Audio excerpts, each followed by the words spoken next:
பிரிட்டனையே பெரும் அதிர்ச்சிக்கு உள்ளாக்கியிருக்கிறது ஈரான் தூதரகத்தின் ஒரு சமூக வலைதள பதிவு. பிரிட்டனில் வசிக்கும் தங்கள் நாட்டு மக்களை நாட்டிற்காக உயிரை தியாகம் செய்யுங்கள் என்று அழைப்பு விடுத்திருப்பது பெரும் புயலை கிளப்பியுள்ளது. இதனால் கோபமடைந்த பிரிட்டன் அரசு உடனடியாக ஈரான் தூதரை நேரில் அழைத்து கடும் கண்டனம் தெரிவித்துள்ளது. என்ன நடந்தது விரிவாக பார்க்கலாம். பிரிட்டனில் உள்ள ஈரான் தூதரகம் அதன் அதிகாரப்பூர்வ டெலிகிராம் பக்கத்தில் ஒரு செய்தியை பகிர்ந்துள்ளது.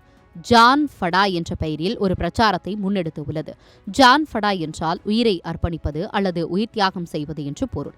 அந்த டெலிகிராம் பதிவில் ஈரானின் துணிச்சல் மிக்க மக்கள் அனைவரும் இந்த இயக்கத்தில் பங்கெடுத்து நமது நாட்டின் பெருமைக்கு இன்னொரு பொன்னான பக்கத்தை சேர்க்க வேண்டும். உங்கள் இதயம் தாய்நாட்டின் பெருமையோடும் மாண்போடும் பிணைக்கப்பட்டுள்ளது என்பதை நிரூபியுங்கள் என்று குறிப்பிடப்பட்டிருந்தது.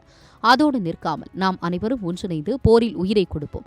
நமது நாட்டை எதிரியிடம் சரணடை செய்வதை விட இது மேலானது என்றும் அந்த பதிவில் கூறப்பட்டிருந்தது. உங்கள் சத்யாவில் ஃபுல் மூன் சேல் காலை 9 மணியிலிருந்து இரவு 12 மணி வரை மே 1 ஒரு நாள் மட்டும்.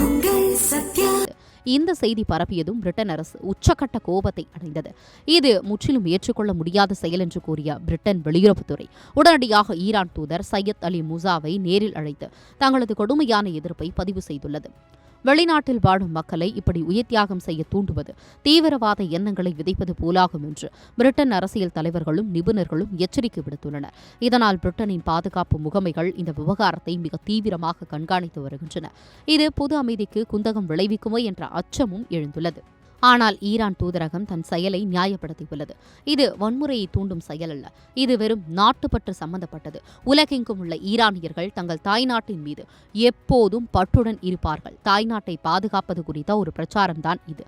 இதை தவறாக புரிந்து கொண்டு அவசரகதியில் விமர்சனங்கள் முன்வைக்கப்படுகின்றன என்று ஈரான் தூதரகத்தின் செய்தி தொடர்பாளர் விளக்கம் அளித்துள்ளார். உலகளவில் ஈரான் சம்பந்தப்பட்ட பதட்டங்கள் ஏற்கனவே அதிகரித்து வரும் இந்த சூழலில் ஈரான் தூதரகத்தின் இந்த அழைப்பு எரியும் நெருப்பில் எண்ணெய் ஊற்றுவது போல் அமைந்துள்ளது.